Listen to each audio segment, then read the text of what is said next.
여러분 반갑습니다. 저는 조영길 변호사입니다.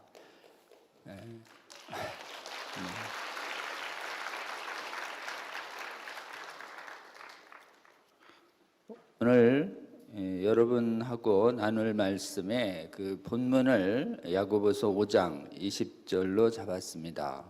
5장 20절인데요. 한번 같이 합독하겠습니다. 시작. 너희가 알 것은 죄인을 미혹된 길에서 돌아서게 하는 자가 그의 영혼을 사망에서 구원할 것이며 허다한 죄를 덮을 것임이라. 아멘. 저는 이 북한 구원 금식성회에서 강의를 여러 번 좀 요청받았고 또 여러분에게 여러 번 강의 드린 적이 있습니다.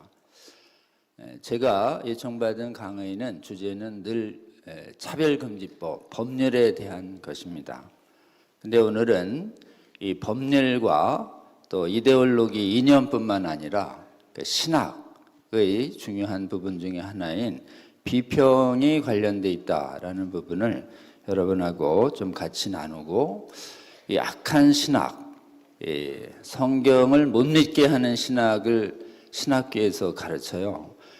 성경을 믿게 가르치는 게 신학교인 줄 아는데, 실제로는 지금 신학교가 세워진 뒤에 지난 400~500년간 교회는 끊임없이 믿음이 훼손되어 왔습니다. 그 교회의 믿음을 훼손한, 그래서 지금 기독교 선진국에 정말 생명력을 훼손한 핵심 주범, 그게 있습니다. 그게 성경 믿지 못하게 하는 거짓 신학인데요. 그것을 고등비평이라고 합니다. 그 고등비평의 문제가 얼마나 심각한지 오늘 여러분하고 조금 나눠보려고 합니다. 먼저 지금 우리는 교회의 대적들과 싸우고 있습니다. 지금 주님의 백성들과 주님의 나라를 위협하는 대적은 성경과 실제로 우리 삶에 보면 안팎에 다 있습니다. 교회 바깥의 대적을 우리가 싸우기 위해서 우리가 기도합니다. 크게 세 개의 대적이 있습니다. 현재는 공산당 독재가 우리 교회를 가장 심하게 탄압합니다. 공산당 국가들은 한번 세워지면 웬만해서 무너지지 않습니다.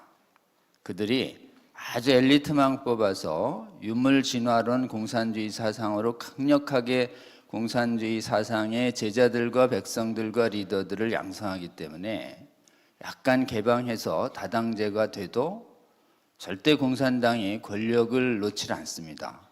소련, 중국, 베트남, 한번 공산화가 됐던 나라 중에 공산당이 정권을 놓은 사례가 잘 없습니다. 그곳에서 지금 교회의 탄압이 아주 심합니다. 공산 독재 중에서 가장 극심하게 심한 게 우리 주체사상 북한 공산 독재입니다. 저희는 가장 심한 공산당 독재에서 신음하는 우리 북한 동포들, 특히 우리 믿음의 형제들, 우리의 진정한 우리의 민족들, 믿음의 민족들, 믿음의 형제들, 가족들의 구원과 해방을 위해서 오늘 이렇게 금식합니다. 그리고 또 이슬람 독재가 있습니다. 이슬람은 거짓 종교를 만들어서 실제로 북한 다음에 공산 정권과 더불어서 교회를 가장 심하게 탄압하는 것은 이슬람 독재 정권입니다. 거기는 종교도 가지고 있고 종교가 국가도 가지고 있습니다. 그 다음에 지금 교회를 교활하게 탄압하는 것 중에 하나가 성혁명 차별금지법입니다. 동성애가 죄다라고 얘기하는 성경의 진리를 말하면 인권 침해다, 혐오 표현이다 이렇게 뒤집어 씌워서 진리를 말하는 자를 손해배상을 가하고 경우에 따라서는 형벌을 가하고 또 경우에 따라서는 감옥도 보내는 이런 3대 독재가 지금 오늘날 지금 우리 시대에 살고 있습니다. 우리 3대 독재 특징이 있습니다. 교회를 우리 예수 그리스도를 성경을 바르게 믿고 전할 이 신앙의 자유를 극심하게 탄압하는 대적들입니다. 여러분, 이 대적들 무너져라 라고 기도해야 할까요? 평화롭게 잘 지내자라고 기도해야 될까요? 여러분, 이렇게 무너져라 라고 우리 꼭 기도해야 합니다. 우리 한번 우리 대적들 이름을 부르며 무너져라 라고 얘기해야 하나님께서 큰 역사를 하신다고 늘 말씀하십니다. 우리 지금 예수님께서도 또 역대 선 사도들도 항상 쫓아낼 때는 사탄아 이렇게 악한 정권을 부르고 물러가라 이렇게 말합니다. 그러니까 우리도 공산당 독재, 주체사상 독재, 이슬람 독재, 그리고 성혁명 차별금지법 독재 물러가라. 우리 한번 먼저 따라하면서 한번 우리의 대적을 물리치는 구호 한번 외쳐볼까요? 공산당 독재, 주체사상 독재, 이슬람 독재, 동성애 독재, 물러가라.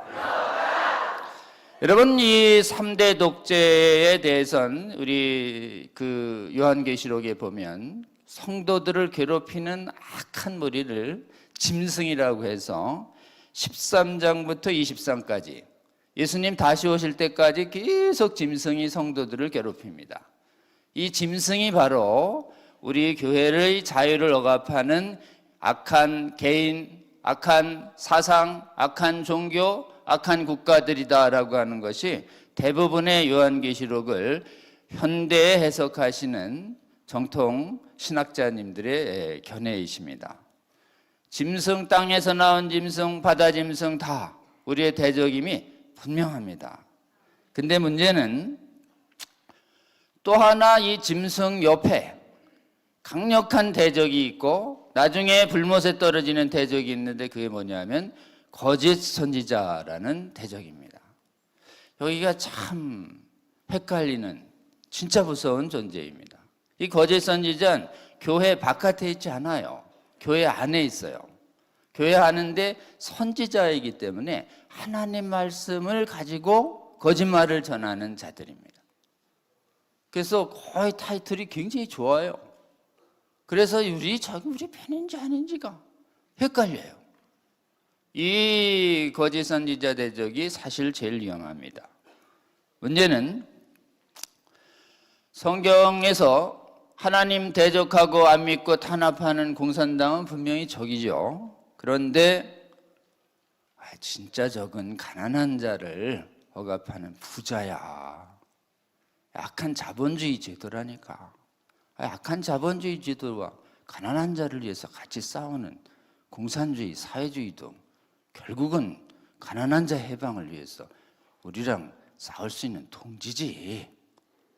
이렇게 얘기하면서 실제로는 공산당과 사회주의를 옹호하고 그들과 협력하면서 그들을 정죄에 배척하지 말아야 한다라고 하는 이런 사람들이 말씀을 가지고 성경을 가지고 북한 정권과 협력해야 하며 공산당 정권과 협력해야 하며 여러 가지 하나님을 부정하는 대적하는 사회주의 사상들과 협력해야 한다고 성경 가지고 우리 내부에서 이상한 소리를 하는 사람들이 있습니다. 이런 신학이 있는데요. 공산당 융납신학, 용공신학이라고 합니다. 대표적으로 해방신학입니다. 가만히 들어와서 우리 같은 편이라고 합니다. 우리 분명히 공산당 정권 무너져라 라고 대적해야 되는데 그렇게 속대하고 대적하면 전쟁이 일어나요. 이러면서 공산당을 대적하지 말라고 합니다. 여러분, 이런 가르침 성경적입니까? 거짓말입니까? 용공신학 대적해야 하나요? 용공신학 말하는 거 듣고 참아야 하나요? 용공신학, 해방신학 물러갈지어다. 이슬람을 용납하는 신학들도 상당히 많습니다. 여러분, 이슬람은 하나님 대적하고 파괴하려는 악한 종교입니다. 이슬람을 믿고 잘못 믿는 공산당, 잘못 믿는 공산당원, 또 잘못 믿는 무슬림 이런 사람들은 대적 대상이 아니지만 이슬람이라는 종교와 제도 자체는 대적 대상입니다. 그런데 이상한 소리를 하시는 분들이 있습니다.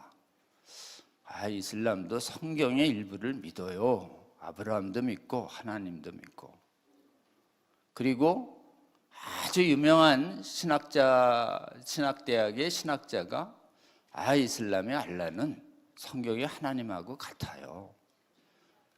이렇게 책을 썼어요.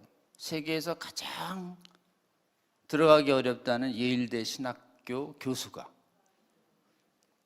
그 사람이 어련히 알아서 공부해서 그랬겠어요.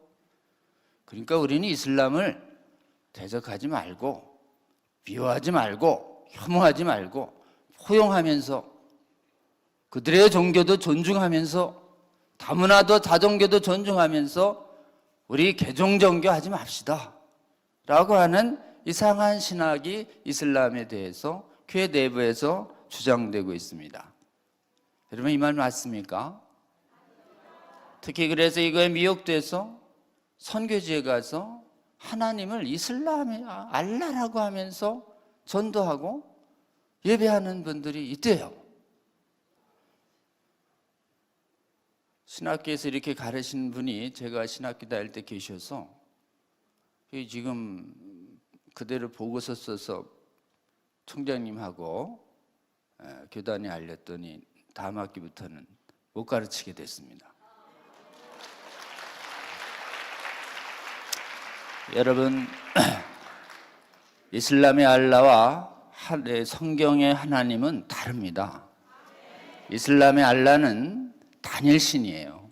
이슬람에서 절대 인정하지 않는 것이 하나님이신 예수 그리스도를 절대 인정하지 않습니다. 거긴 성령도 인격적인 하나님으로 보지 않습니다. 여러분, 이슬람을 용납하고 이슬람과 대적하지 말라고 하는 이런 거짓 신학 싸워야 될까요? 용납해야 될까요? 나 지금 유명한 신학 박사고 내가 좋은 대학의 철학 박사인데 내가 공부해 보니까 알라가 하나님이야 라고 말하면 여러분 듣고 있어야 될까요? 아니면 거절해야 될까요? 교수님이시고 알겠고 박사님인도 알겠는데요, 저는 성경 믿습니다. 성경하고 다르게 가르치지 마세요. 우리 교회하고 우리 학교에서 라고 말해주시는 저와 여러분 되시길 주의 이름으로 권면합니다. 동성애 옹호 신학이 있습니다. 동성애자도 사람이라고 합니다. 포용해라고 합니다. 맞지요? 근데 동성애를 반대하면, 성전환을 반대하면 그 사람들이 정신적 고통을 받는다고 합니다. 그러니 그 사람들 앞에서 동성애 반대를 강하게 하면 정죄하는 행위라고 합니다. 그러니 차별 막기 위해서 차별금지법 지지해야 된다라고 하는 교회 내부의 유명한 목사님들과 유명한 신학자들이 천지예요. 여러분, 정신적 고통을 모욕이나 명예훼손하면서 주면 안 됩니다. 이건 정죄예요. 근데 진리를 말했는데 정신적 고통 받을 수 있습니다. 거짓을 진리로 믿는 자, 진리 선포 앞에서 고통을 느낍니다. 거짓된 삶을 살아온 자, 진리 앞에서 영과 혼과 양심이 찔리기 때문에 고통을 받습니다. 우리 하나님 진리 선포에서 정신적 고통 줘서 영혼 깨뜨려서 구원하십니다. 여러분, 진리 앞에서 우리는 마땅히 거짓을 믿고 살아온 것을 정신적 고통 당연히 느껴야 합니다. 진리 선포가 왜 정죄입니까? 진리 선포는 정죄가 아닙니다. 진리 선포를 정죄라고 미혹하는 악한 신학과 지도자들은 물러갈지어다. 동성애와 성전환을 성경에 의해서 반대하면 인권 침해다, 혐오다 발언하는 차별금지법, 우리 막아야 할까요? 안 막아야 될까요? 여러분, 이거 막지 못하면 우리 자녀 세대들 동성애 성전환 얼마나 성경적으로 무서운 것인지 전혀 모른 채 자랍니다. 미혹됩니다. 회개 없이 동성애 성전환 계속하다가 하나님께 불려가면 어딜 가요? 지옥 갑니다. 사망에서 구할 수가 없는 것이에요.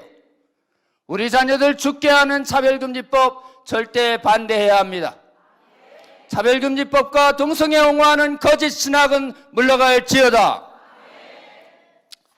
교회 바깥의 대적과 교회 안의 대적 중에서 무엇이 더 무섭습니까?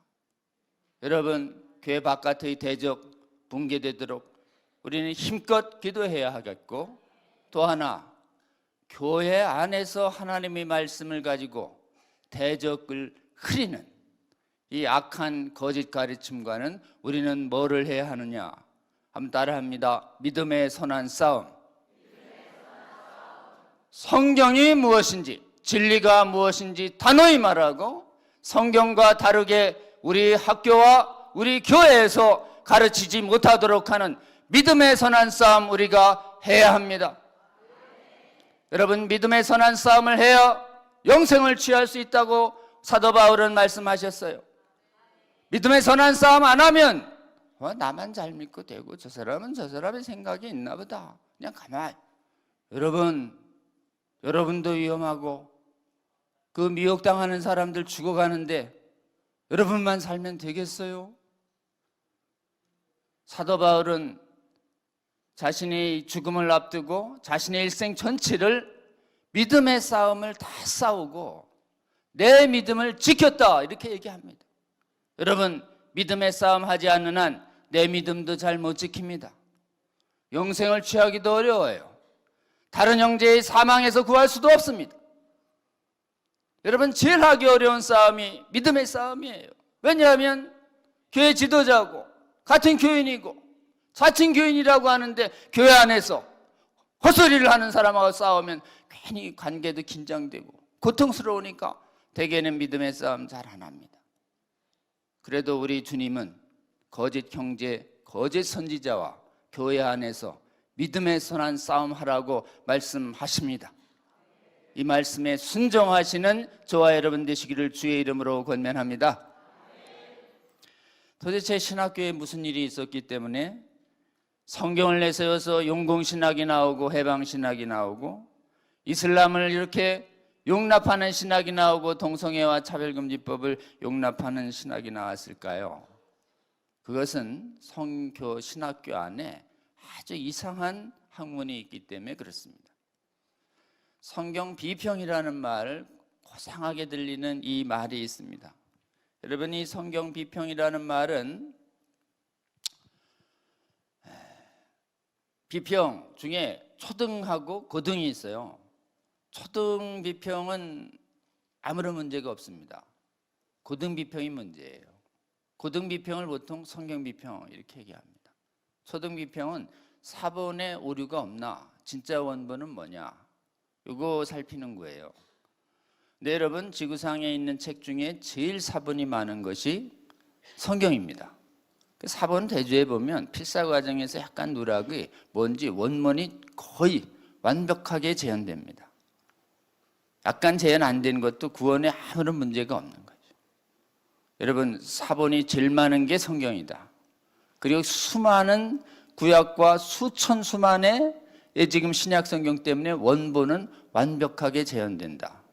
지금 여러분이 읽고 있으신 성경의 그 원본의 사본에 혹시 이 사람의 베끼다가 걱정하지 않으셔도 됩니다. 대부분의 비평학자들이 다 걸러냈어요. 그래서 초등 비평은 문제가 안 돼요. 문제는 고등 비평이라는데, 고등 비평은 이런 거예요. 성경이 진짜야? 여러분, 성경이 진짜예요, 아니에요? 하나님 말씀이 진짜야? 라고 물은 최초의 마귀가 있어요. 그게 창세기 3장에는 하나님 말씀이 참으로 그렇더냐? 이거 마귀 말이에요, 여러분. 근데 성경 모세오경에 모세가 진 거 맞아? 이사야가 진짜 졌어? 진짜 독창적으로 진 거야? 옛날 거 짜집게 한 거야? 그리고 지금 바울이 진 거 맞아? 양식상 다른데 문체가 다르고? 성경 기자들이 이거 여러 가지 짜집게 한 거 아니에요? 이게 문서설. 여러 군데 들어서 짜집게 한 거 아니에요? 전승설. 양식 보니까 다른데 양식 비평. 왜 이런 거 하고 있는 게 지금 일부 신학교에서 이런 거 하고 있는데, 여러분 결국 뭘까요? 성경 그대로 믿지 말라는 학문이 신학교에서 가르쳐지고 있습니다. 이걸 비평신학이라고 그래요. 성경 믿지 못하게 하는 비평신학. 악한 신학입니다. 대적해야 할까요? 용납해야 할까요? 대적해야 할 줄로 믿습니다. 요 성경 비평의 교활한 주장을 깨뜨리는 힘을 오늘 잠깐 짧지만 좀 해보겠습니다. 성경이 인간의 책이래요. 그러니 오류가 있을 수밖에 없대요. 여러분, 성경은 인간을 통해서 쓰신 하나님의 책입니다. 그러니까 성령에 감동된 하나님께서 쓴 인간은 오류가 있어도 성경 쓸 때만은 오류가 없도록 만드셨을까요? 안 만드셨을까요? 만드셨던 것이. 여러분, 성경의 진짜 저자는 하나님이십니다. 하나님이시기 때문에 오류 없이 얼마든지 만드실 수 있고, 또 하나님은 오류를 말하실 수가 성품상 없어요. 성경은 인간의 책이다, 하나님의 책이다. 성경의 인간 저자를 계속 강조하는 이 해석법, 이 관점 위험합니다, 여러분. 성경 쓰는 사람도 이게 무슨 의미인지도 모른 채 쓰는 경우도 굉장히 많습니다. 진짜 저자는 배후에 계신 우리 하나님이십니다. 성경에 오류가 있다고 합니다.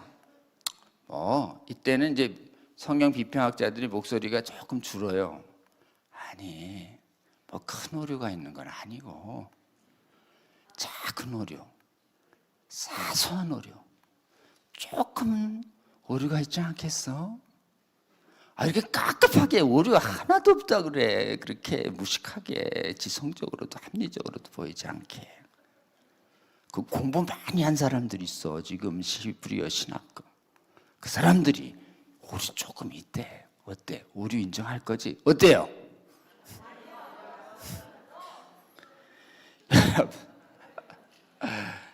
서울대의 모 천문학 교수가 역대하 4장 2절에 보면 높바다 지름이 30, 둘레는 30규빗으로 돼 있어요. 지름 10규빗, 둘레 30.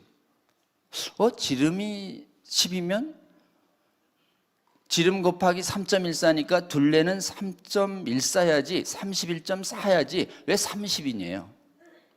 그러니 성경이 비과학적이고 오류 아니냐. 책을 썼어요. 교회 다닌다는 명문대 교수가 이런 얘기를 하고 있다고요. 왜 어때요? 그럴듯하죠? 성경학자들이 반론했어요. 역대하 그 밑에 보면은 두께가 손바닥. 그럼 7.5cm. 두께를 고려하면 원이 안둘레가 나오고 바깥둘레가 나와요. 안둘레는 정확히 30, 바깥둘레는 31.4. 신학자들이 다 해명했습니다. 여러분, 진짜 놀라운 게 있어요. 성경에 오류 있다는 사람이 요거 오류 같잖아. 그럼 처음에 우리가 대답을 못해요. 연구를 안 했으니. 근데 믿는 분들이 이 연구를 잔뜩 해가지고 그건 오류 아니다. 거의 다 해명해놨습니다. 여러분, 현재 입증된 오류 있다 없다? 없다예요. 한번 따라합니다. 입증된 오류 없다. 해결이 안 된 난해 구절은 있어요. 뭔 얘기인지 이게 모르겠다. 자, 모르는 건 오류예요, 아니에요? 난해 구절은 오류가 아니다. 따라합니다. 난해 구절은 오류가 아니다. 여러분, 인류 역사가 수천이에요. 수천 년. 지구상에 살아가는 인구가 수백억입니다. 달라붙어 가지고 성경에 오류 있다고 물고 뜯었는데 지구 역사상 그 어느 누구도 성경에 오류 하나 입증 못했다. 앞으로도 입증할 수 있을까요? 불가능합니다. 이 자체가 기적인 것이에요, 여러분. 성경에 오류 있다고 목소리를 살짝 눕혀서 귀 속에다가 사소한 오류 있어 이렇게 물어야 돼요. 누가 오류 판단해? 응? 인간이 판단하지. 인간이 어떻게 하나님의 말씀의 오류를 판단해? 인간은 하나님의 말씀의 오류를 판단할 수 없습니다, 여러분. 욥한테 묻잖아요. 네가 공의롭다고 내 공의를 부인하려느냐? 그리고 사도 바울이 말씀하지 않습니까? 주님 왜 유대인은 버리고 이방인은 구원하셨냐? 피조물인 네가 누구에게 반문하느냐? 야고보가 말씀하십니다. 율법은 판단할 수 없다고. 여러분, 우리 하나님의 뜻이 우리의 생각에 이해 안 된다 하더라도 하나님은 절대 틀리신 분이 아니십니다. 하나님의 말씀 비평한다는 자체가 폐역적인 것이, 내 앞에 다른 신 두지 마. 너 뭘로 내 말을 판단하는 거야? 네 생각으로. 네 생각이 내 위에 있다는 것이냐? 여러분, 성경 비평은 하나님의 말씀 앞에 내 소견을 우상으로 두는 십계명 1번 위반이에요. 여러분, 성경 비평을 단호하게 거절하시는 저와 여러분 되시기를 주의 이름으로 권면합니다. 이런 주장이 또 있어요. 성경 말씀 읽을 때 나한테 확 오는 거, 그게 진짜야. 아니에요. 여러분, 성경 말씀 그 자체가 하나님 말씀이에요. 확 오는 게 잘못 올 수도 있어요. 여러분, 확 온 거 말씀에 비추어서 말씀에 틀리네, 확 왔든 천천히 왔든 성경에 어긋나는 들리는 음성 버리시는 저와 여러분 되실 주의 이름으로 권면합니다. 또 이런 말씀도 있어요. 성경엔 하나님 말씀이 있어. 그래, 근데 하나님 말씀 포함되어 있다고 그럴게. 에? 그럼 하나님 말씀 아닌 것도 있다는 거야? 그런 거지 뭐. 성경에 하나님 말씀 포함되어 있다, 악한 소리입니다. 여러분, 이거 WCC의 성경관이에요. 성경 그 자체가 하나님 말씀입니다. 아멘. 모든 성경은 하나님의 말씀입니다. 아멘. 1.1핵도 다 하나님 말씀이에요. 아멘. 모음, 자음, 마침표 다 하나님 말씀이에요. 아멘. 조금도 흔들려고 하는 마귀의 교활한 주장에 흔들리지 않는 저와 여러분 되시길 주의 이름으로 권면합니다. 인류 타락의 시작이 성경 비평 시작이에요. 사기 탓, 거짓 선지자, 나 천사야, 내가 하나님 말씀 더하라. 하나님 참으로 그렇게 말씀하시더냐? 여러분, 이게 성경 비평의 시작이에요. 누가 여러분 앞에 성경이 진짜 그래요? 라고 얘기하면서 성경과 다르게 얘기하거든 예수님의 대응 방법을 배워야 합니다. 기록되었으되 성경에 이렇게 말씀함으로 다르게 말하는 사탄아 물러가라. 성경과 다르게 말씀하시는 분 그렇게 하지 마세요. 이렇게 얘기해야죠. 또 지금 한참 교수님이고 나이 어린데 물러가라 이러면 또 건방지다고 하니까 영적으로는 물러가라 이렇게 얘기하시고, 대면하시는 분한테는 교수님 성경과 다르게 말씀하시네요. 저는 성경 믿기 때문에 동의하지 않습니다. 저한테 그런 말씀 하지 마세요. 특히 우리 학교, 우리 교회에서 그런 말씀 하시지 마세요. 말해야 할까요? 어려워서 그냥 피해야 할까요? 지금 제가 말씀하시는 이런 거짓 주장들이 주위에 보이시거든 힘껏 성경 갖고 싸우시는 저와 여러분 되시기를 주의 이름으로 권면합니다. 여러분, 거짓 선지자들에 대해서 우리는 믿음의 선한 싸움의 본을 어디서 배워야 하느냐? 첫 번째, 구약에도 숱하게 많습니다. 거짓 선지자가 싸웠던 사람들. 그리고 거짓 선지자는요, 영혼을 노략하는 자, 죽이는 자라고 에스겔에 써 있어요. 영혼 노략질.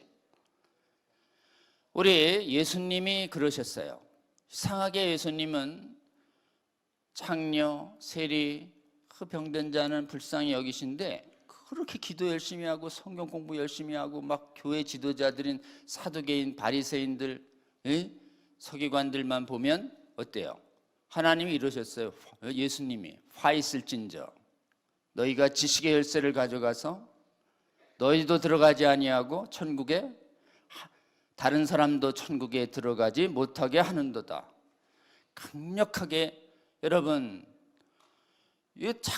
선하시고 사랑이 많으신 우리 예수님 밑에서 화 있을진저라고 강력한 저주를 받은 사람들 다 성경 많이 하고 자기 뜻대로 기도 많이 하던 사람들이에요. 요즘 가장 안 하는 것이 이 거짓 선지자들과의 싸움이에요. 거짓 선지자 조심해, 삼가해. 너희에게 양의 옷을 입고 오지만 결국은 노략질하는 일이여 라고 얘기했기 때문에 우리 주님 단호하게 싸우셨어요. 그리고 이 거짓 선지자들이 제일 자기 이성으로 이해 안 되는 게 뭐냐면 예수님이 하나님의 아들, 예수님이 하나님 그 자체, 예수님이 창조주라고 하는 것을 가장 거절합니다. 그래서 마지막 종교재판 받을 때 제사장들 가야바 앞에서 하나님 아들이야? 그래, 내가 하나님 아들이야. 더 나갑니다. 내가 권능자의 우편에 앉아 있어. 난 하나님의 우편에 앉아 있다. 내가 하늘의 구름 타고 다시 올 거야 라고 얘기하니까 못을 찍고서 거짓 선지자가 신성모독이로다 사형 선고하고 지금 십자가에 못 박게 빌라도에게 압박한 게, 그게 바로 뭐냐? 예수 그리스도의 신성 자체를 부인하는 게 마귀의 주 목적이에요. 여러분 사두개인, 바리새인들, 서기관들 예수님이 하나님 되심을 인정 못했기 때문에, 여러분 예수님이 하나님 되심을 어떻게 인간의 이성으로 이해합니까? 인간의 이성으로 못해요. 성령께서 우리를 거듭나게 해주셔야만 예수 그리스도가 창조주 하나님이심을 받아들일 수 있습니다. 여러분 이렇게 성경을 의심하는 자들은 진정으로 거듭난 자들이 아니에요. 진정으로 거듭난다면 하나님의 말씀을 그렇게 폐역적으로 내 생각으로 자르고 비틀고 빼버릴 수가 없는 것이, 역사적으로 수많은 이단들이 있었습니다. 예수님이 육체로 오심을 부인했던 이단들이 있었어요. 예수님은 그리스도가 육체로 왔다. 완전한 하나님, 완전한 인간이에요. 완전한 하나님과 완전한 인간이 이해가 되세요? 성경이 그렇다니까 믿는 거지, 인간의 이성으로 어떻게 믿습니까 이것을? 그러니까 수많은 이단들이 예수님은 인간이 아니라든지 예수님은 신이 아니라든지 순이라는 이단들이, 그래가지고 초기 300년간 교회 전체를 휘던 이단이 있는데 그게 뭐냐? 그게 예수님의 신성 부인하는 이단이었어요. 한때 로마 교회를 흔든 이단이 말시온 이단이라는 게 있습니다. 말시온. 인간이 이성적으로 다, 여러분 은혜의 하나님이에요.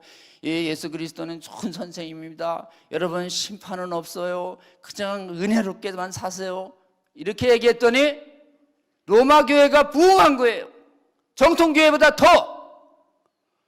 그래가지고 이걸 말시온 이단이라고 하는데, 성경을 자기 마음에 안 드는 걸 순순 뺀 사람이, 이게 성경 비평이 아주 선구자입니다. 이 사람 말시온. 그러니까 이 로마의 교회 감독이 저 서머나에 있던 사도 요한 제자 폴리캅이라는 속사도를 데려옵니다. 그리고 나서 로마 교인들한테 말시온이 뭐라고 그래요? 여러분 그 성경하고 달라요. 그리고 사도와 그리고 지금 예수님 가르침하고 다르게 얘기하는 거예요. 여러분 귀에 쏙 들어오지만 속지 마세요. 성경 가지고 그 지금 미혹된 로마 성도들을 좀 진정시킨 다음에 찾아갔어요. 말시온을.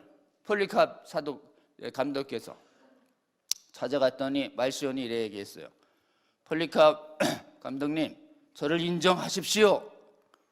그러니까 폴리캅이 이렇게 말했습니다. 그래, 인정합니다. 당신이 사단의 맏아들이라는 것을. 직격탄을 날리고 왔어요. 그렇게 믿음의 선한 싸움을 하자 말시온주의에 지금 오염돼서 미혹됐던 로마의 교인들이 가라앉은 것입니다. 여러분 지금 이렇게 성경 비평에 미혹되는 사람은 항상 인간의 지혜인 철학에 미혹됩니다.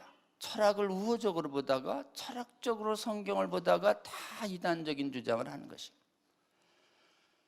예수 그리스도가 하나님이 아니다라고 하는 주장을 누가 했냐? 말시온이 하고, 그 다음에 아무래도 예수 그리스도는 하나님보다 조금 격이 떨어지는 것 같은데 이런 이상한 주장을 순교자이지만 저스틴 마터가 했고, 이런 주장을 이어받아서 유명한 철학자인 알렉산드리아 클레멘트가 하고, 그 다음에 오리겐이 한 다음에 나중에 여러분 유명한 아리우스라고 하는 사람이 이거 받아가지고 삼일체 설교하는 알렉산더 감독을 들이받습니다. 그것이 아리우스 전쟁이에요. 여러분 아리우스는 유대교처럼 이슬람처럼 삼위일체를 부정합니다. 그러니까 그냥 둘 수가 없어요.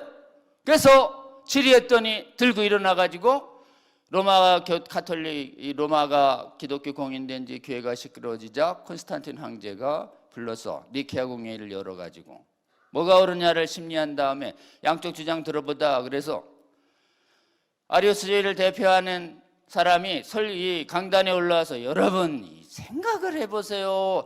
예수가 하나님 앞으로부터 났대잖아요. 났으니까 피조물이시죠. 이렇게 얘기했다가 지금 막 예수님이 하나님 되심 고백해가지고 고문받아서 팔다리 다 지금 불구돼서 나오신 감독들한테 쟤 무슨 소리 하는 거야? 끌어내려. 이래가지고 강판당한 다음에 쟤네들 교회에서 쫓아야 되겠다라고 만든 게 니케아 신경 3일체 신경입니다. 여러분, 우리의 믿음의 선진들은 교회 안에서 다른 가르침을 가지는 사람들이 나타나면 시인을 요구했어요. 그리고 거절하면 교회 바깥으로 내보냈어요. 여러분, 시인을 요구하고 교회 바깥으로 내보낼 때 쓴 것이 바로 이레니우스 신경이 발달한 로마교의 세례문답집이고 세례문답집이 오늘날의 사도신경이 된 거예요. 니케아 신경, 그 다음에 이게 종교개혁기의 신조고백으로 옵니다. 여러분, 왜 천지를 만드신 하나님 아버지를 내가 믿사옵고 이렇게 시작하는지 아세요? 로마 헬라 철학자들은 하나님 아버지의 천지 창조를 안 믿고 하나님 아버지에서 나온 노고스만 천지 창조했다고 얘기하는 거예요. 그러니까 헬라 철학을 믿는 자는 사인을 못합니다. 아버지가 천지를 창조하시고 그 다음에 하나님의 아들 예수 그리스도가 동정녀에서 나시고 다시 이렇게 십자가에 못 박혀서 죽으시고 예수 그리스도가 육체로 오심을 부인하는 자는 사인을 못합니다. 그리고 다시 오셔서 심판하실 것이다. 지금 모든 사람이 구원받고 심판은 없다라고 하는 만인 구원론자들은 동의할 수 없도록. 여러분, 이 사도신경 신앙 고백 안 하는 교회들이 많은데요, 굉장히 귀한 겁니다. 혹시 조금 이상하거든 물어보세요. 예수님이 창조주이신 거 믿으시죠? 예수님이 부활하신 거 믿으시죠? 이렇게 물을 때 얼굴을 아주 환하게 당연히 믿죠. 이런 말씀하시는 교수님, 목사님 좋으신 분이에요. 근데 안 믿는 분들이 많던데요. 글쎄요, 참 큰일입니다. 이래. 우리 편이에요. 예수님이 부활하시고 창조시고 꼭 심판이 있고 지옥이 있는 거 믿으시죠? 얼굴이 굳어져요. 그 역사적 사실이 중요한 게 아니고요, 의미가 중요한 것이겠죠. 도망가요. 어때요? 부활이 역사적 사실인 게 중요하지 않다. 이렇게 말하는 교수들과 목사들이 있거든. 그동안 감사했습니다. 안녕히 계세요. 즉시 나오세요, 여러분. 믿음 같이 부패되고 헙니다, 여러분. 오늘날 이렇게 사도바 성경적 방법이에요. 신 여부를 물으세요. 같은 고백이 있는지. 교회의 본질은 동일한 성경적 진리를 믿고 고백하는 사람들의 공동체예요. 아니, 다른 믿음이 있으면 다른, 예수가 인간이라고 믿는 분들끼리 만드세요. 왜 여기 와가지고 믿음을 허세요, 그래? 여러분, 거짓 선지자들만 모이면 교회가 안 돼요. 그러니까 참교회에 자꾸 붙어가지고 그냥 우리 믿음 헌다니까요, 빨대처럼. 어때요? 모른 척하고 그냥 돼야 될까요? 쫓아내야 될까요? 쫓아내야 합니다, 여러분. 이게 믿음의 선한 싸움의 본질임을 알아야 합니다. 여러분, 가톨릭이 교리를 타락시키자 오직 성경으로 주장한 종교개혁자들이 가톨릭의 교리 타락을 회복시켰습니다. 그랬더니 종교개혁기에 또 마귀가 이단을 만들어내요. 성경과에서 벗어난 이 지금 내가 영적으로 들린 이 음성이 성경에 어긋나도 진짜다. 이거 약간 광신적이에요, 여러분. 하나님의 음성 듣지만 성경에 어긋난 것 따라가면 뭐 어떻게 제어를 합니까? 성경에 어긋나는 아주 비성경적 성령파들이 이단이 있었고, 그 다음에 성경에 나오는 게 이성으로 이해 안 된다고 거부하는 이성주의 신학이 일부 있었어요. 종교개혁계의 아주 작은 이단으로. 여러분, 그 이단 중에 지금 세계교회를 제패하고 있는 신학이 뭐냐? 인간의 이성을 가지고 성경을 판단해야 된다는 이 이성신학, 소지니주의에서 출발합니다. 이게 성경 비평을 1번으로 태웠습니다. 그리고서는 뭘 얘기하냐? 예수 그리스도의 구원에 이르는 구원의 핵심 진리가 아니라 도덕성의 종교를 결정하는 결정적 기준이다. 이런 헛소리를 합니다. 그래서 종교를 비교해요. 그러니까 어느 종교인이, 기독교인이 중요하고 유대인이 중요하고 이슬람이 중요한 게 아니라 누가 도덕적으로 사느냐 중요하다라는 아주 교활한 논리를 만들어서 교리를 하는 것이 대수롭지 않게 만들었어요. 이게 신학교에 일부 딱 들어왔는데 1917세기부터 교회 바깥은 이성이 르네상스 이후에 합리론, 경험론, 과학주의가 발달하면서 이게 그냥 세상 사람들이 논리와 딱 맞은 거예요. 이 이식론이, 성경 비평론이. 그러니까 대학교 안에 신학부가 만들어졌어요. 대학교에 신학생이 만들어지기 전에는 교회의 목회자들을, 교회는 2000년 역사상 교회 안에서 목사들을 키워서 양성했습니다. 이래 봐서 말씀에 사모함이 있고 기도 열심히 하는구나. 아, 저 사람 내가 가르쳐야 되겠다. 그래서 옆에 두고 교회의 지도자들을 교회가 양성시켰습니다. 여러분, 1500년, 이게 신학교가 생긴 게 400~500년밖에 안 돼요. 신학교 이전에는 교회가 이런 문제를 겪지 않았어요. 근데 신학교가 생겨서 그 신학교가 일반 대학에 두니까 일반 대학의 순 반성경적인 학문의 자유로 인정되죠. 그러니까 신학은 자유해야 된다. 신앙은 보수적이지만 신학은 자유로울 수 있다. 아니, 지금 예수님이 하나님 아들 아니라는 신학적 주장도 옛날이면 대적하고 싸웠었는데 신학교에서는 학문의 자유로 용인하는 분위기 속에 갇힌 거예요. 비평신학과 학문의 자유, 이것이 교회를 결정적으로 잠들게 하는 마취제와 수면제 역할을 합니다. 여러분, 학문의 자유, 이거는 교회 바깥에서는 얼마든지 인정될 수 있습니다. 교회 바깥에서 하나님이 없다고 하든 예수님에 대해서 무슨 폐역적인 얘기를 하든 안 믿는 분이니 그렇게 할 수 있죠. 그러나 교회, 믿음의 공동체 안에서 이단 신학의 자유 있어요, 없어요? 없습니다, 여러분. 교회 안에서 이단 신학을 허용하면 우리 신앙을 못 지켜요. 우리의 뜻에 따르는 사람만 회원으로 받고 우리 뜻에 따르지 않으면 내보내는 게 가혹해요? 아니에요. 나가세요. 얼마든지 스스로 만드세요. 왜 여기 와가지고 어지럽히세요? 다시 말씀드립니다. 왜 이렇게 대답이 조금 현찮으세요? 벌써 오염됐나 봐. 교회 안에서 이단 신학의 자유 있다, 없다? 없어요, 여러분. 그렇기 때문에 이대위가 있는 것이, 누가 신학은 자유롭게 해도 된다 이렇게 목소리를 살짝, 신학은 자유로워도 돼. 성경 안 믿으시는군요. 안녕히 계세요. 우리 교회에선 그런 말 하지 마시고요. 말씀해 주시는 저와 여러분 되시길 주의 이름으로 권면합니다. 여러분, 이런 성경 비평하는, 하나님 말씀 믿음을 허는, 인간의 이성을 하나님 말씀보다 높이는 비평이라는 이 고상한 용어 속에 이게 성경 의심이에요. 성경 불신학문이에요. 뭘 믿냐? 하나님보다 이성 믿는 거예요. 아, 성경 비평이 그런, 네. 자, 성경 비평 이러면 아우 고상한 거 배우셨군요. 받아야 할까요? 아니면 성경 비평 이러면 성경 파괴, 이성 중시, 이성 우상 얘기해서 대적해야 할까요? 이게 그동안 우리가 기도 안 했던 숨겨진 대적이에요.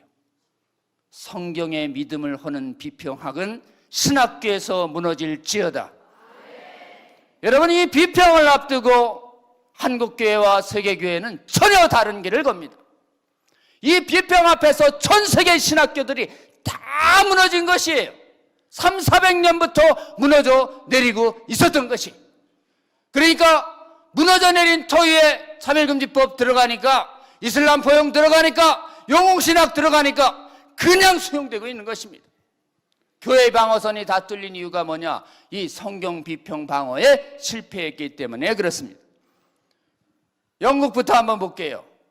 영국은 비평이 들어올 때 이게 안 된다고 감지해서 비평 방어를 열심히, 비평은 안 된다, 성경을 그렇게 완전 못성 믿어야지, 여러분 비성경 비평하는 사람과 교제하지 마세요 라고 외쳤던 유명한 우리의 믿음의 선진이 있는데 스펄전이에요. 그래서 지금 스펄전이 성경 무호성 요구했다가 거절당해요. 총회장이 성경 무호성을 안 믿거든요. 비평학자였거든요. 그러니까 스펄전이 침례교에서 그냥 소수만 데리고 말년 10년에 나옵니다. 여러분, 스펄전은 훌륭한 설교자인 동시에 고립을 각오하고 믿음의 선한 싸움을 하면서 성경 비평과 현대주의는 기독교가 아니라고 그렇게 얘기했는데 기독교라고 자꾸 믿어요. 성공의 비평송에서 자유주의가 됐어요. 대표적인 존 스토트 목사는 비평을 동의하지 않았지만 비평을 내몰진 않았습니다. 감리교도 비평을 수용했어요. 장로교도 비평을 수용했습니다.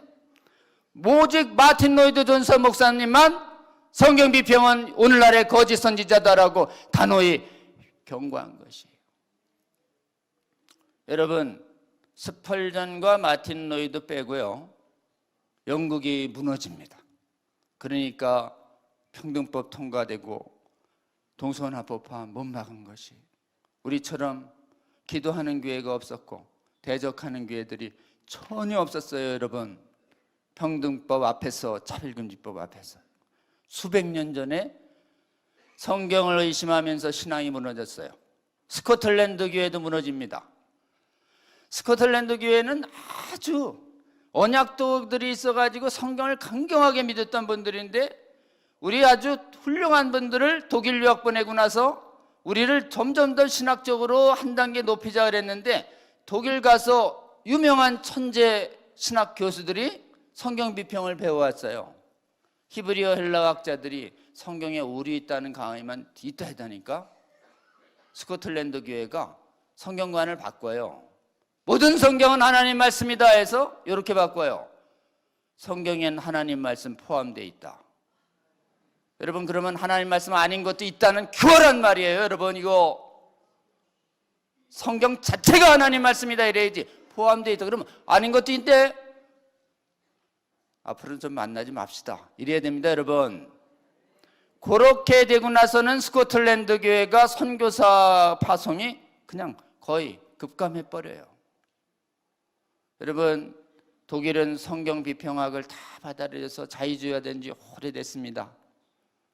우리 통일 앞두고 기도하신 분들이 니콜라이 교회 동독에서 감사한 일이지만, 지금 독일은 성경 비평학을 일반화돼서 성경 비평 받아지 않은 사람은 존재감도 없어요. 여러분, 그러니 독일이 통일에는 기여했지만 기도가 뭔 방어에 실패하냐? 차별금지법 방어에 실패하고 동성합법화에 나아가는 거예요. 스위스도 마찬가지입니다. 남반구 기독교 선진국 싹 무너졌어요. 신학이 발달한 네덜란드는 아주 대표적입니다. 세계관 운동 열심히 하고 정말 복음주의적으로 성경 굳게 믿던 분이 국회의원 되고 총리까지 했는데도, 그리고 지금 전 세계 개혁주의 신학의 최고 권위자는 헤르만 바빙크라는 사람인데, 둘 다 네덜란드예요. 신학이 그렇게 발달하고 기독교 생계관이 그렇게 발달했는데 네덜란드가 동성혼 앞에서 어떻게 됐냐? 가장 수치스럽습니다. 2000년도에 세계 최초로 동성혼을 합법화한 나라가 됐어요. 그 두 분이 뭘 하느냐? 신학교에서 성경 비평 강의를 금지시키는 걸 못했어요. 저희가 이렇게 계속 살펴볼수록 차별금지법을 못 막은데, 이슬람을 못 막은데, 이 모든 지금 사회주의를 못 막은 데는 교회가 방어력을 잃었고, 교회가 방어력을 잃은 데는 신학교에서 성경을 의심하게 하는 비평학 강의를 금지시키지 못했기 때문에 그렇습니다. 그런데 찾아보니 그러면 없나요? 그랬더니 우리나라 교회사를 봤더니 놀랍게도 전 세계 주요 신학교 중에 성경 비평을 엄금해서 믿음을 잘 지킨 유일한 나라 하나 발견됐습니다. 어디예요? 조선과 대한민국입니다. 할렐루야.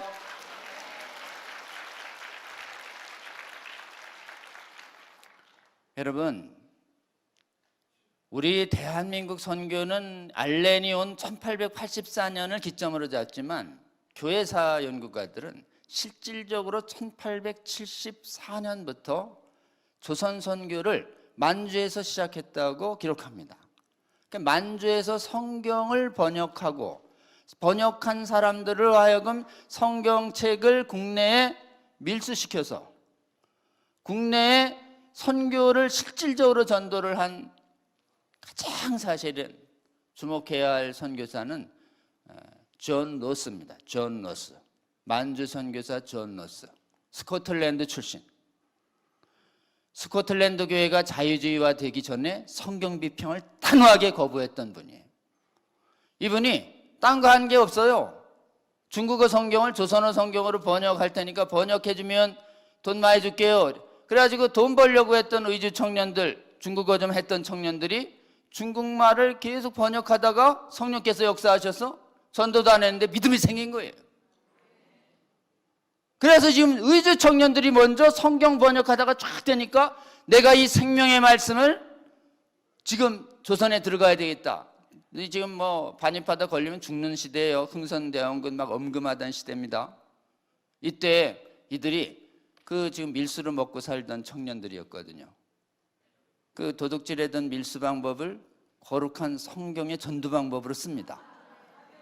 각종의 다양한 밀수 방법을 통해서 성경을 국내에 들어와서 끊임없이 성경책을 나눠주던 권서인 활동이 시작된 것이 평안도 지역입니다.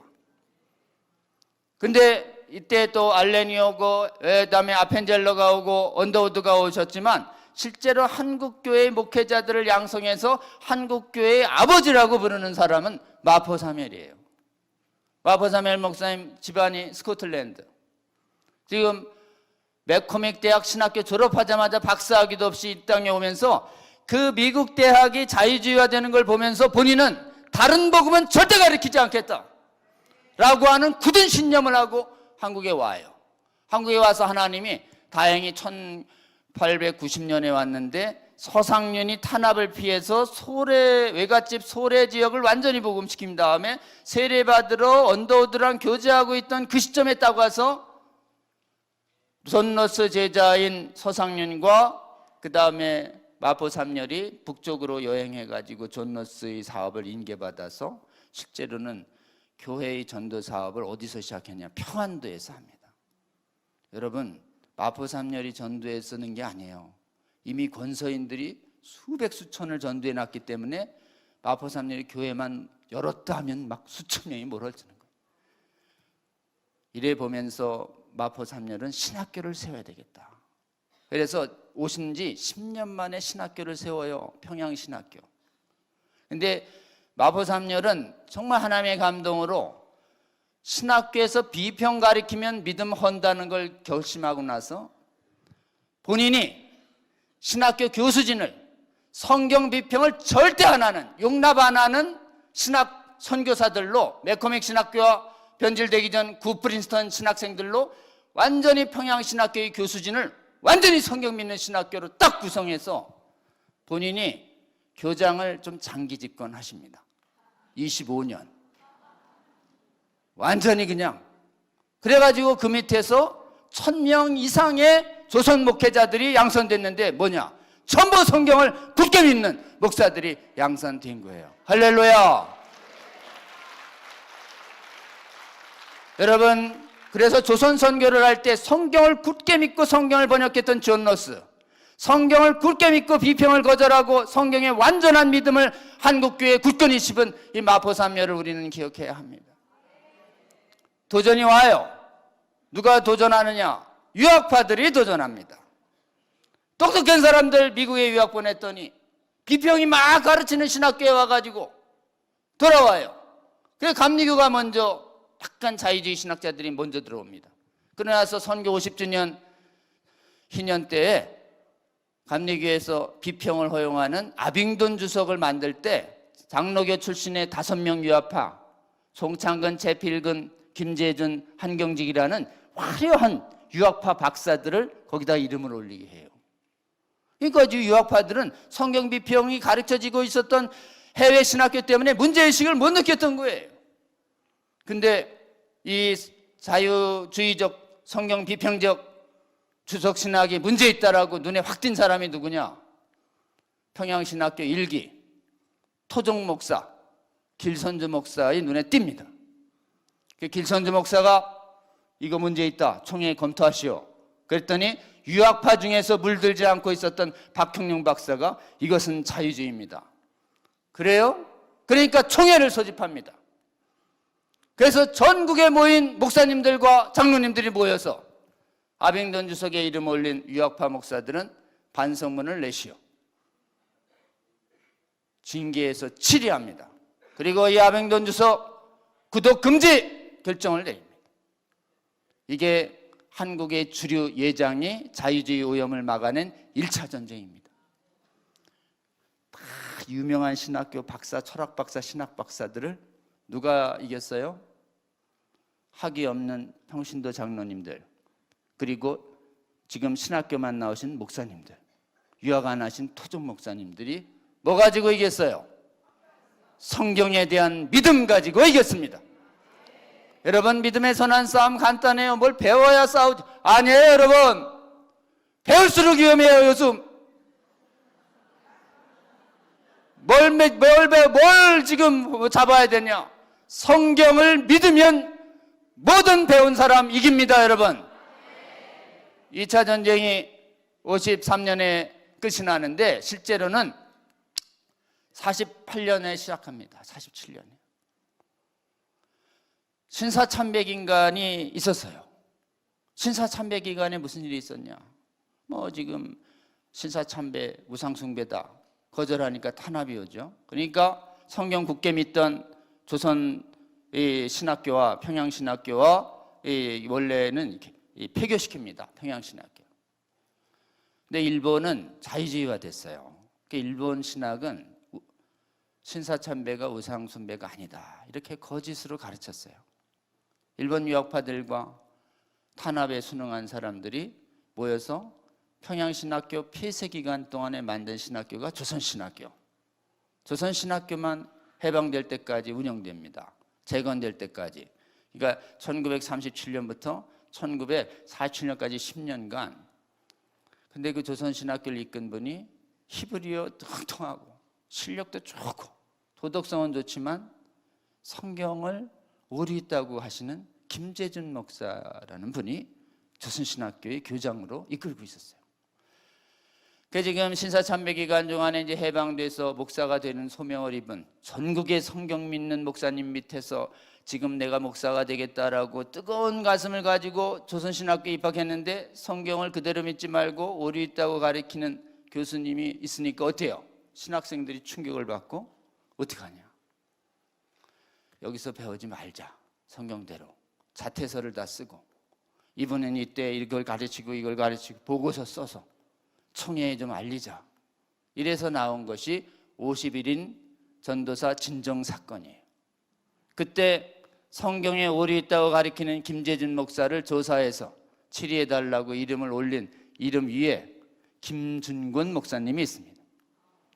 그리고 저기 광신대 설립자인 정규호 목사님이 있습니다. 한국교회를 주도했던 주요 목사님들의 이름이 거기 다 있습니다. 여러분, 자기 지금 A 줄 수도 있고 F 줄 수도 있고 자기 지금 이게 정말 이렇게 여러 가지 권력이 있으신 교수님 성경 비평 잘못됐다고 건의하기가 쉬워요, 어려워요?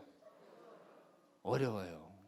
어려우니까 근한 10년 동안 다 알면서, 동료 교수 신학생들 다 알면서 성경에 믿음하는 것이 10년간 한국교회를 오염시키고 있었습니다.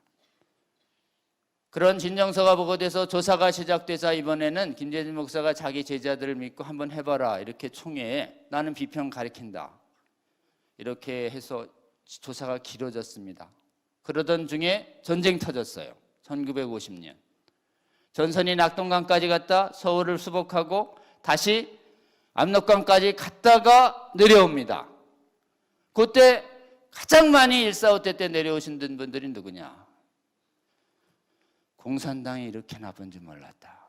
공산당이 이렇게 교회 탄압하는지 몰랐다. 그래서 145때 때 가장 많이 남아하신 분들이 기독교인들입니다. 그래서 하나님이 복음적인 성경 믿는 기독교인들을 145때 때 대거 상당히 빼세요. 그리고 나서 이제 정전이 무렵돼서 총회가 열려서 이 문제를 심리합니다. 성경 비평 가리키는 교수들, 김재준 목사와 서구도 목사, 유학파가 있다고 하는데 어떻게 할까요? 대한민국의 성도들과 목사들은 그때 1953년 대구에서 열린 이 총회에서 세계 교회에 없는 역사적인 결정을 합니다. 그분들이 뭐 도덕적인 타락이 있거나 실력이 없거나 이런 게 아니에요.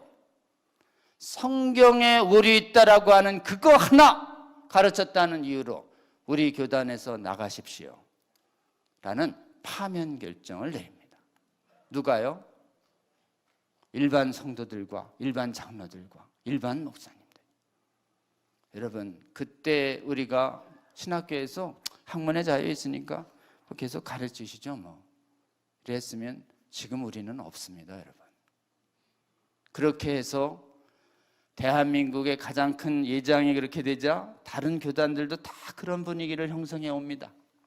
다른 교단에서 일부 성경 비평을 조금 가르치긴 하지만 대한민국이 성경 강경하게 믿는 이 분위기 때문에 신학교에서는 비평을 배우고 나서 목회 현장에 가서는 성도님들 제가 비평 배웠는데요, 성경을 그대로 믿으면 안 됩니다라고 얘기하는 목사님들이 있어요, 없어요? 없어요. 뭐가 겁나서요? 성경 믿는 신앙들이, 성도들이 겁나니까. 여러분, 지난 150여 년간 전 세계 신학교가 다 성경 비평 허용하면서 교회 생명력 다 잃어가고 공산주의 용납하고 사회주의 용납하고 이슬람 용납하면서 동성애 용납하면서 사거리 무너질 때 대한민국 교회만 성경 믿는 신학이 딱 유지되다가 지금 동성애 성전환 이거 차별금지법 성경 반대입니다. 그래요? 그러니까 지역과 정파를 초월해서 한국교회가 강력한 연합을 만들어낸 그 힘이, 그것이 개인적 도덕성에서 나온 게 아닙니다, 여러분. 대한민국 교회사에게 면면이 이어지고 있는 성경 믿는 신앙, 우리 하나님이 지켜주셨기 때문에 우리가 맡고 있습니다, 여러분. 우리에게 이런 신앙을 지켜준 우리 하나님께 감사와 영광을 올려드리는 저와 여러분 되시기를.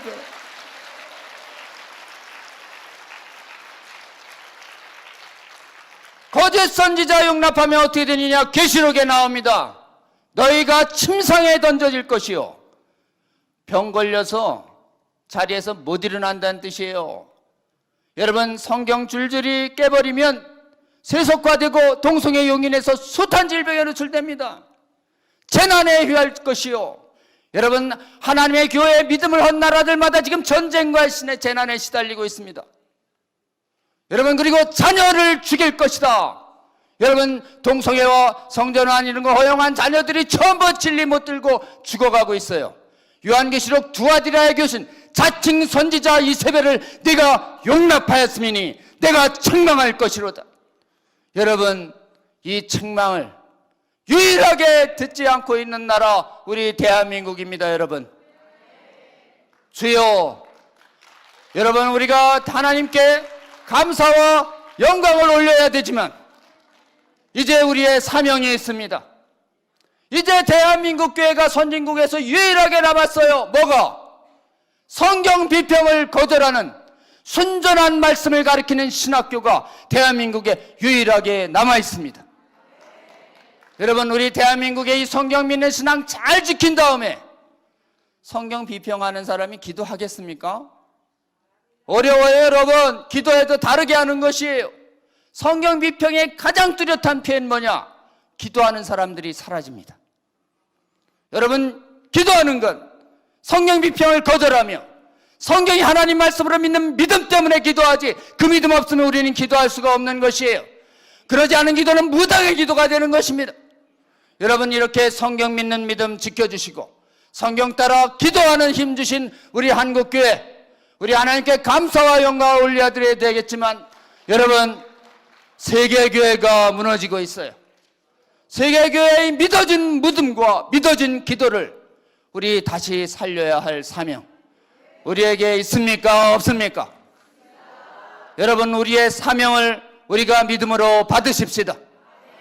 대한민국도 누구를 먼저 깨우시냐? 성경 믿고 기도하는 에스더 통해서 아직 모르고 있던 한국교회를 여기가 동서해가 성경의 반합니다. 그래요! 이래서 이러신 것입니다. 여러분, 똑같이 해외교회도 그렇게 돼야 할 줄로 믿습니다. 그러니 지금 이런 기도운동과 말씀운동 세계로 확산시키기 위해서, 여러분, 올해 8월에 또 아틀란타에서 우리 하신다는데 가야 될까요? 안 가야 될까요?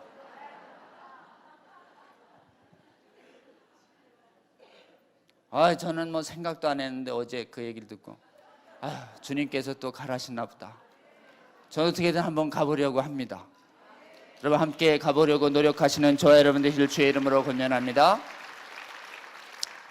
자, 이제 기도 제목 나눕니다. 기도하겠습니다, 같이. 첫째, 제일 큰 대적이에요. 성경 못 믿게 하는 신학, 성경 믿음 파괴 신학, 성경 비평이에요. 이 대신에 우리는 성경 비평의 반대가 뭐냐면 성경의 완전 무호, 축자 영감. 자, 두 가지를 합니다. 성경 비평 반대. 조금 한번 크게 해볼까요? 성경 비평 반대. 성경 모성 수호. 자, 이 운동이 교회에서, 특히 신학교에서 일어나게 하여 주시옵소서. 전 세계 성경 믿는 신학교에서 성경을 의심하게 하는 비평 강의가 중단되게 하여 주시옵소서. 이게 1번 해야 합니다. 두 번째요, 비평학자들이 안 가리키는 복음이 있어요. 이성에 이해 안 되는 거 안 가리켜요. 예수님이 창조주도 안 가리킵니다. 예수님이 동정녀 탄생 안 가리켜요. 기적 안 가리킵니다. 부활도 안 가리켜요. 재림도 안 가르쳐요. 천국과 지옥도 안 가르쳐요. 그럼 뭘 가르치는 거예요? 그냥 윤리적 가르침과 지혜만. 이상하다. 설교를 들었는데 윤리지혜는 많이 들었는데 왜 이런 게 없지? 자유주의가 돼서 그런 거예요. 자유주의 성경 비평이 빼버리려고 하는 걸 우리는 어떻게 해요? 의식적으로 해야 합니다. 가장 유물론자들과 성경 비평론자들이 제일 싫어하는 거 아이가 뭐냐? 죽으면 천국과 지옥이 있다 해요. 그것만 생각하면 아주 모골이 송연해져요. 이 땅이 전부인 줄 알거든. 여러분, 천국과 지옥 얘기하면 지금이 어느 시대인데 그 상징이야. 성경을 안 믿으시는군요. 우리 교회에서 나가주세요. 자, 뭐 해야 되느냐? 성경 비평이 빼버린 모든 복음을 전도할지어다. NGO도 좋고 교육도 좋고 의료도 좋지만 반드시 복음을 전할지어다. 복음만 전하고 무슨 사회봉사만 하는 건 선교 아니에요, 여러분. 성경적 선교가 회복될지어다. 성경적 설교가 회복될지어다. 성경적 목회가 회복될지어다. 성경적 교육이 회복될지어다. 이렇게 기도해 주시는 저와 여러분 되실 주의 이름으로 권면합니다. 그 다음에 기도할 게 있어요. 여러분, 성경에 의지해서 기도해야 합니다. 평양대부흥 왜 시작됐어요? 기도하는 감리교 선교사님들이 말씀만으로 안 됩니다. 말씀에 기해서 기도하고 성령께서 큰 은혜 주십시오. 이렇게 기도하는 여자 선교사가 기도 안 했던 하디 목사님 변화시켜서 하디가 원산부흥을 1904년 감리교 부흥을 만들어내고 1907년 2007년 평양 대부흥, 그때가 평양신학교 1기 졸업생이 나오는 해 하나님이 대부흥 주셨고, 감리교와 장로교가 그 다음에 살짝 길게 자유주의화되고 윤리설교로 신학설교로 빠지고 기도 안 하자 성경 모성 굳게 믿는 성결교 세워서 30년 대부흥을 일으키시고, 그 다음에 50년대 이후는 기도하는 오순절 부흥을 일으키신 것입니다. 여러분 말씀에 기하여 기도해야 합니다. 기도하지 않고 공부만 하고 도서관에 있으면 힘이 없어요. 여러분, 성령께서 대부흥의 은혜 허락하여 주시옵소서. 나라를 위하여 기도하는 에스더 기도운동과 같은 기도운동이 전국에 퍼지고 세계에 퍼지게 하여 주시옵소서. 여러분, 말씀과 기도 이 두 가지밖에 없어요. 이 두 가지 위해서 우리 기도합니다. 성경 모성 수호, 성경 비평 반대, 모든 말씀 선포, 그 다음에 성령 안에서 성경대로 나라와 교회 위해서 뜨겁게 기도하는 사람 하나님 일으켜 주시옵소서. 그래서 올해 8월 애틀란타를 중심으로 해서 우리 복음통일이 기도회가 전 세계에 확산되게 하여 주시옵소서. 우리 주여 3번 크게 부르고 기도합니다. 주여